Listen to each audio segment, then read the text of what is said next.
For this, we are joined tonight by my good friends from MACo, Laura Everngam Price, who is a council member from Talbot County on the Eastern Shore, and she is the president this year of MACo. And I just want to tell you, I was just in your county a couple weeks ago doing a tour of the restoration project on Poplar Island. So, yes, it was gorgeous. I will be back next month, but it was great, and it's impressive that they're managing that project with all the material they're dredging up out of the shipping channel. So it was pretty cool. A little smelly, but pretty cool. So, and of course, we have also the famous Mr. Michael Sanderson, who is the executive director of MACo. And some of us like to call him the ringmaster extraordinaire during the when the legislature is in session. So you're here to give up your report, so take it away. I don't care. Awesome. Go first, whomever. Thank you very much. I'm really honored to be able to lead this organization alongside of this wonderful leader next to me, Michael Sanderson, who is the one who keeps it all organized and leads this incredible organization. It's a real honor to be able to serve with him and learning how to get things done in a very nonpartisan way, which is what MACo does best. I've said that to the legislative committee, and I know you've heard that a lot, MC. And we meet, every Wednesday during the General Assembly session. And really, it's to recognize how legislation affects our counties and not necessarily make a decision based on what our personal beliefs or politics are. And that's a really difficult thing to do, especially these days. And one of the number one things that I'm going to take away from this after having been in office for 12 years, I'm not doing this again. And, it is something that I wish that the federal government, the state government, could do things the way that MACo does, because it actually gets things accomplished. We are certainly very grateful for the opportunity to be before you tonight, and we're going to provide you with some of the updates from the General Assembly. And it's been 3 weeks. It seems, kind of seems like forever ago. We had some opportunities near the end to shake some hands and get some work done behind the scenes as things opened up in the last several weeks before the end of session. There was probably about 2,700 bills this year, and MACo analyzed over a third of them, about 900. And of course, it's always fast and furious when they come in and the way it comes through the staff. I know that I am eternally grateful for all the work that they get done, and our legislative committee every Wednesday morning. And MC, thank you so much for chairing one of those committees. You do an amazing job in there, and you know how it is going through all of the bills and giving our input because of how it does affect the counties. And one thing about tonight is that I would like to set an example of this being more of a dialogue, rather than us just giving you a presentation. So think about the things that MACo can do differently. After we give this update, we definitely want to hear from you, what we did good, what we can improve upon, and keep the dialogue going, because it's not just the legislative committee member. We want to make sure that we involve all of you and all of the county council members throughout the year. So I'm going to hit the first topic, and then Michael will go through the rest, and that's the emergency transport bill that was just so incredible. That's the one that increases that compensation from $100 per year to $150, and not just for transport to an emergency room, but to another appropriate facility, whether that's an urgent care center or whether that's a doctor's office, or when we revive you and we don't need to transport you. We would get compensated and reimbursed, and that is huge. I was on the initiatives committee when we started with about 50 different possibilities, and we have to whittle it down to no more than 4, which is what's in our MACo bylaws. And this one almost didn't make the list. We were down to 5, and I remember this one over here saying, this one's going to be a tough one to pass, and it was either going to be that or sponsor a cybersecurity bill. But we knew we were the only ones who were going to be able to carry the water on the EMS bill. It had to be us. It had to be MACo. It had to be the counties that came together on that. We were the only ones who could message that. So, we certainly want to thank Frederick County and all of your support for that bill, and certainly the sponsors of the legislation. And we got it done, and that was absolutely huge. So I'm going to let Michael take over the rest of this. We had an incredible session. We killed some things that needed to die. We got through some things that needed to get through, and then we sent some things off to study and got them amended that needed needed that. So thanks again. So before Michael jumps in, can you just, 'cause I'm not sure they all followed exactly what you were talking about. I followed it because I was living it every day like you were, but can you just explain to them what that bill was, the EMS Okay. bill? So the emergency transport bill currently, and it hasn't been raised since before 2000, so it's over like 22 years or more since the last, millennia. And you only got reimbursed, the counties, for your ambulance service $100, and only if you transported to an emergency room, and not being proactive. Like, so one of the things that's in this bill is mobile integrated health, and we call them, lovingly call them our frequent flyers, and people that call 911 a lot that need help. And when you're got some downtime with your EMTs and paramedics, why not go out there and check on people that are, that call a lot? So that's another thing that we will get reimbursed for. Certainly like I said, I talked too fast, sorry. The urgent care facilities are another appropriate facility, but also the amount needed to be increased. And I think our original bill was going to be $25 a year for the next 8 years to get us up to $300. So this one went from 100 to 150, and it sunsets in 3 years, but it should be fine because they have a chance to study it and see what impact that's going to be. And while this was not about insurance, but Medicare and Medicaid needed to recognize being reimbursed for other things and going to an emergency room. So for those people who do have insurance, now we can bill them because they recognize different types of transport or, again, treating on-site, in the home. So Right.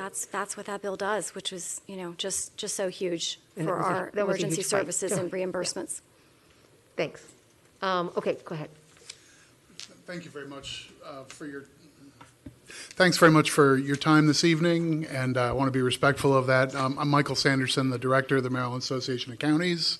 We, for those who are watching at home and participating remotely, we've given you a packet of some information, mostly drawn from materials that we've distributed publicly. These are materials from the Conduit Street blog that we promote and so forth. So I don't want to get through that in a whole lot of detail, but since we're just a few weeks after the wrap up of the legislative session, I'll reflect back on a couple of policy things that MACo, on behalf of county governments and all the services that we provide to residents across the state, I think we had a good year arguing for local decision making, for prioritizing these local services in a peculiar environment, right? We're still not all the way back to functioning normally and so forth in the state legislature like you are here. So I'll tiptoe through a few things, and if there's something I miss that you'd rather talk about or want to talk about further, that's probably the best way to spend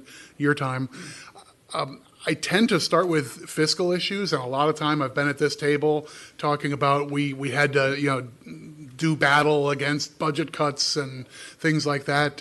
Seems like 3 out of 4 years we have a negative fiscal circumstance. The state's facing budget pressures and so forth. As you know, we're in a peculiar economy, right? I don't think anybody really understands the nature of the American economy at the moment. It's left us with public sector revenues that are strong. Unemployment is a weird indicator. The stock market's a weird indicator. There's a lot of public support to make sure we didn't have an economic crisis that paralleled the health crisis that we faced for the last couple of years. As a result, we had some largesse and some relative surplus at the state level. So state budget was relatively easy to navigate, and it was a matter of the state mostly focusing on making some short-term investments because we don't know whether we're in the in the above projections for the long haul. So a good year for school construction and a good year for some capital projects, a good year for some investment in targeted areas like public safety funds and so forth, a number of which will come back and benefit county services and residents. I'll mention one thing in particular that's a funding issue that's been bedeviling us for years and years. This is transportation funds from the state, the share of gas taxes and vehicle taxes paid at the state level that are supposed to come back to local governments through highway user revenues to pay for the roads and bridges that we maintain. We were about to fall off a cliff there. The share that comes to Frederick County, not including municipal governments, about $3.3 million. And absent a bill passing this year, we were about to fall off a cliff, and that number would have gone to about $2 million. Good news is a bill passed, not a complete restoration. Sometimes you swing for the fences, and sometimes you take a ground rule double, and you still are on base, right? So that's kind of where we landed this year. We're going to take a step forward instead of falling backward. That $3.3 million should grow over the next few years to about 5.4 for Frederick County. That's a move in the right direction. It's not yet where we're supposed to be. That number should be more like, I don't know, 15 off the top of my head. So that's the right number, but the arrow's pointing in the right direction. A lot of bipartisan help in the legislature to move things in the right direction. So a good bill, not a perfect bill, but a good bill, enabled in part by having some fiscal opportunities and having some federal infrastructure funds that are going to land in state and local hands as well. So that's moving in the right direction. We're happy about that, relatively speaking. A couple other things I'll mention briefly. Still a lot of attention on public safety and police accountability issue. I'm sure your jurisdiction, like other counties, are still in the midst of propping up a police accountability board and charging committee and so forth. This has been frustrating for everybody at the county level because we thought we were going to get sort of the lay of the land from the state. Here's the decision matrix, and here are the qualifications for the people to serve on these bodies and so forth. And that still hasn't completely crystallized, but we're still held to a July 1 launch date. It's not an ideal circumstance. We thought we were going to pull a rabbit out of the hat and get an extra 3 months for those bodies to be built locally. That didn't happen for quirky reasons. So we're going to make the best of it. And you're not alone if your furrowed brow's a little over trying to do this. Everybody's acting in good faith. We want to have this kind of citizen and civilian driven accountability. Like that's the structure we want to have for officers at the county level, for deputies and sheriffs, and at the municipal level and so forth. Getting from here to there is a little trickier than it should be. We had an opportunity to make it better, and it got a bit better, but not all better. Sounds like a running theme. Councilmember Price, Madam President, she spoke to cybersecurity. This was another issue that was up the flagpole, and we're going to get some meaningful resources and guidance from the state on this. The public sector is just very much in the crosshairs. Folks who want to do us harm realize that if you're holding sensitive information like taxpayer information and health information through the health department and so forth, you're just a wonderful candidate to be seized and have your data snagged and be subject to these sort of cyber threats. Well, we'll hold your data hostage until you send us a bunch of Bitcoin or whatever. It's just part of doing the public business these days, sadly. Trying to get insured for that sort of thing is a pain in the neck. But at the very least, we want to make sure we have the right tools and the right partners and the right recovery plans for making sure it doesn't happen to the extent we can, and if it does, having the right kind of responses. The state is going to be an ally there, and it's going to be more carrot than stick in the relationship between state and local government. I think that's a better direction for things to be heading. So a lot of things had to come together through the legislative process for that as well. Maybe I'll stick a pin in things there and just say a number of other things that we got engaged in. A lot of things as playing defense and responding to ideas that came through the legislature. A big part of MACo as an organization representing local governments is an awful lot of these programs that state policy leaders have in mind really need to be implemented locally. So we got this great idea of how we're going to redo recycling. Neat, county governments actually run the recycling facilities and the solid waste facilities, and we're the ones who actually have to manage all this. So the bill's well-intended, but here are a couple of recycling directors who are going to walk you through why, if it passed like this, we'd probably be moving backwards, not forwards. That's us being productive players in the policy dialogue in Annapolis. We take that role seriously. We contribute to fiscal notes and all that sort of stuff. We sit at the witness stand. We testify on bills, that sort of stuff directly too. But we have a partnership opportunity there as well. So that said, awful lot of things from every legislative session that have carryover effect that are going to need more study, more attention. Will come back in further years, and many of them I suspect will affect you all in Frederick. So with that, I'll stop, and if there are things that we didn't get to that you'd like to hear more about or ask questions about, that would seem like... Can I hit one more before you that? Sure. And you mentioned this at our last county visit, but you didn't mention it tonight, and that is state tax credits, subtraction modifications. So I'll just expand just slightly on that, is that every year there's bills that come through where they want to save taxes. And again, it's not necessarily about, especially at MACo, whether you're for tax, decreases or not. It's about, we have bills to pay, right? So while you might like that idea, if it's going to take money out of our income tax revenues, then we're going, well, this is a bad idea for us, for our county coffers, because we have schools and public safety to pay for.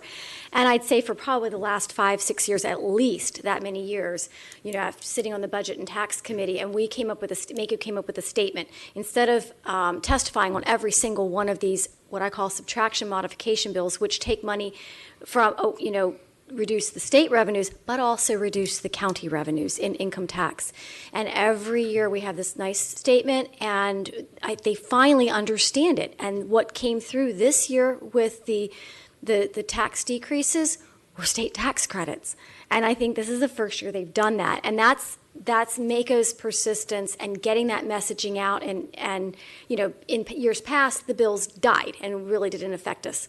This year, bills passed, but they didn't affect us. The state made that decision for state tax credits instead, and I think that's huge. And I just wanted to mention that to you guys. That's one way we've protected your coffers.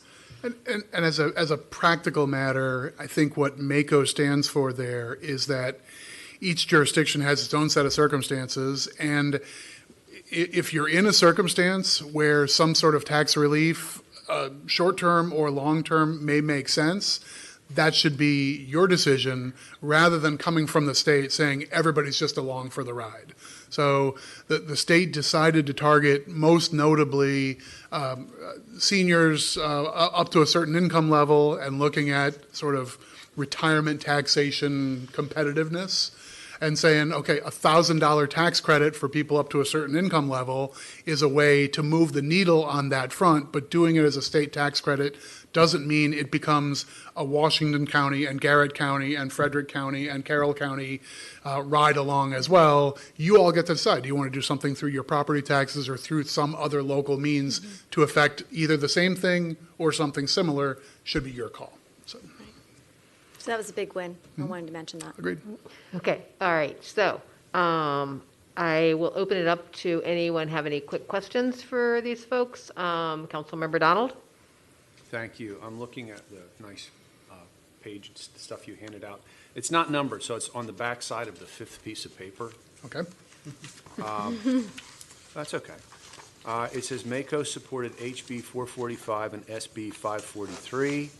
I like this sentence, by updating the antiquated, inefficient, and confusing constant yield tax law. And then the next one talks about the same thing. It says it was referred to interim study. Do you think there's a possibility that they will change it, or is that the place where things linger and pass away? I think there is a possibility this law might get a refresh, and in my judgment, it's due one. I know this evening your council has scheduled your perfunctory hearing on the constant yield tax process, and I don't want to get ahead of that process. I will say that it is a very common circumstance that what is posted in the newspaper leads residents to believe one thing, and when they attend the hearing in person and hear what's actually being proposed, they find it's something quite different. I think there are differences of opinion about how do you phrase, the nature of if someone's assessment increases and they're subject to the same tax rate, is that an active decision to raise taxes, or is that just the tax revenues go up because the basis has changed? I think honest people can disagree about that. The way the state law requires each local government to put word for word, literally to the font size in the newspaper, how this advertisement reads, in my judgment, actually does a disservice. It's in the name of transparency, and I think that's to be admired, but I'm not sure we're accomplishing transparency ideally if the majority of people who respond to what's in the newspaper come away feeling like that's not what is actually happening. So you'll have your public conversation this evening. Every jurisdiction is going through it roughly this time of year. Notice of tax increase sends a certain message. Is it possible we could refine that and do this better, or have the requirement to go to the newspaper be in a set of circumstances other than basically 98% of the time in most jurisdictions, most years? Maybe you could do better. So I think there's a chance to do better here. Well, what bothers me on top of the fact that it confuses people is that the state has a property tax and they don't do any of this. Absolutely correct. It's absurd. Welcome to our world. Okay. Other questions for these folks while they're here? Councilmember Hagan? Not really. Not really a question. I just want to express, I read a million of these things from different organizations, environmental groups, others, and I just appreciate, besides the fact this is a helpful format, I just like the fact that you have with MACo's help under a lot of those, because it's amazing how often groups, are one of many people working on a bill that passes or doesn't pass as they hoped, and they take, kind of full credit for it in a way with their members, even though everybody knows better or whatever. I just appreciate that way of expressing it. So. It's well taken. I think we pride ourselves very much that when MACo supports legislation, that bill has a better chance to pass than your average bear. Mm-hmm. And when MACo's raising concerns with a bill, when we oppose a bill or we say this needs a serious amendment before it passes, the likelihood of those bills passing completely over our objection is awfully low. I mean, those really sting when they happen to us, and they sometimes do. But I don't want to overstate the case, but we move the needle in Annapolis, and we're proud. Oh, I don't doubt that at all. I'm just, Yep. you could say with a lot of our help. Or whatever. No, I'm just kidding. But Well, I do appreciate that. What I've heard Michael say many times, and I'll take the words out of your mouth today, and that is, we are very credible, very respected, because it's you guys, it's you, it's me, the elected officials that come to Annapolis every Wednesday morning, and they know that. And even though the staff gives us direction and they do the research on the bill, the ultimate decision maker is the elected officials. And I don't think there's any other, there isn't any other organization that does that. So that means a lot in Annapolis. But we also get things done, and I've said it to this one next to me all the time. The work that gets done without legislation, to me, is just as meaningful, if not more meaningful, to be able to get things accomplished by having conversations, by having relationships with the elected officials, the delegates and senators, over in Annapolis, and just having a conversation going, you really don't need to do this. We can make this better without legislation, and that's huge, and MACo was able to do that as well. Thank you. Okay, any other question before we let these folks go and make the trip back down to Annapolis? Oh, do you want to put in your shameless plug?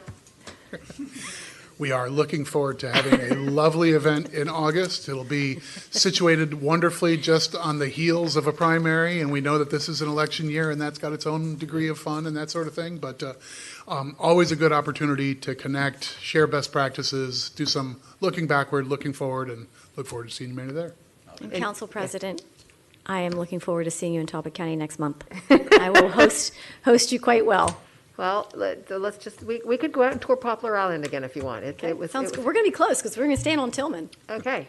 Well, I was staying on Tillman this time too, but yes, not the same place. So great. Thanks for coming up here. Appreciate seeing both of you. Appreciate everything you do. And we'll get back to it again in January. Okay. Thank you all very much. Thank you very much. Have a safe trip home.